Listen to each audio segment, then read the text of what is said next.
Salamlar, vaxtınız xeyir olsun. Həyatımda ağrı, acılı günlərdən bəzən xatirə olsun danışıram.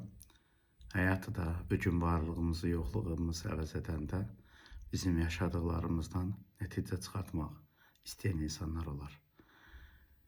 Avtobus almışam Almaniyadan.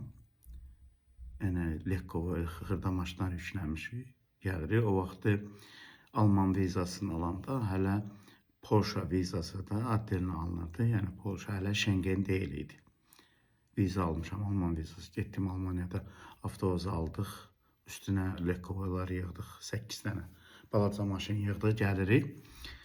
Gəldik, Almaniyanı çıxdıq. Almaniyanı çıxandan sonra Polşanın ara yolları ilə gəldirik, üzü Ukrayna tərəf. Gəldim Ukraynanın kəndarası yollarla gəlirəm. Gömrüyə yaxın, əraziyə yaxınlaşıram. Gəldim, avtobusun paduşkası partladı.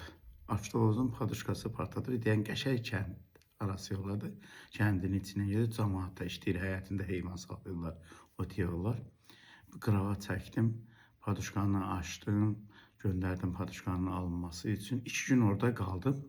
Yaxınlıqda gördüm bir dənə arvad, yaşlı arvad həyətində ot yığır, heyvan saxlayır. Qaldım orada. Gəldi mənə Polşa dilində nəsə dedi, Abedayeva yaxın idi. Sonra getdi, gördüm, yeməyi gətirib, üstündə də kotlet. Verməşil makarondir gətirib, üstündə də kotlet. Biz də dindar ailədə böyümüşük. Donuz əti ilə bir növrdən yemədiyimiz mövcuddur da. Yəni biz elə şeylərdən çəkilən adam olmuş. O tərbiyəni görmüşük, gözümüzü açmışıq. Namaz Quran səsi eşitmişik ailədə. Atamız da, anamız da yüksək səviyyədə ibadət eləyən idi, imanlı insanlardır. Rəhmətli anam da, atam da. Yəni çox ilahiyə bağlı, dininə bağlı insanlar idi. O tərbiyədə böyümüşük. Gətirdim.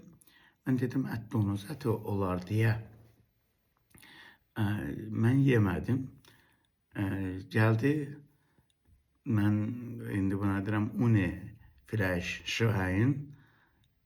Bu Almanca bir kəlmə bilirdim, istifadə elədim. Yəni donuz əti yemirəm, buna eşitdirdim. Başın yerli getdi. Axşam tərəfi gördüm, yenə yemək gətirib. Gördüm, düzənin budun gətirib, kartoşka püresi ilə. Ki, mənim yəqinliyim olsun ki, mən donuz əti yemədiyimə görə düzə əti gətirib ki, afluqə. Yəni düzə əti, quş əti. Yedim. Demək istəyirəm ki, həyat elə bir şeydir ki, həyatda çalışın. Elə bir həyat yaşayın ki, həyatda heç nə səbəbsizdir. Hər bir hadisənin arxasında bir səbəb, hər bir səbəbin arxasında bir imtahan var.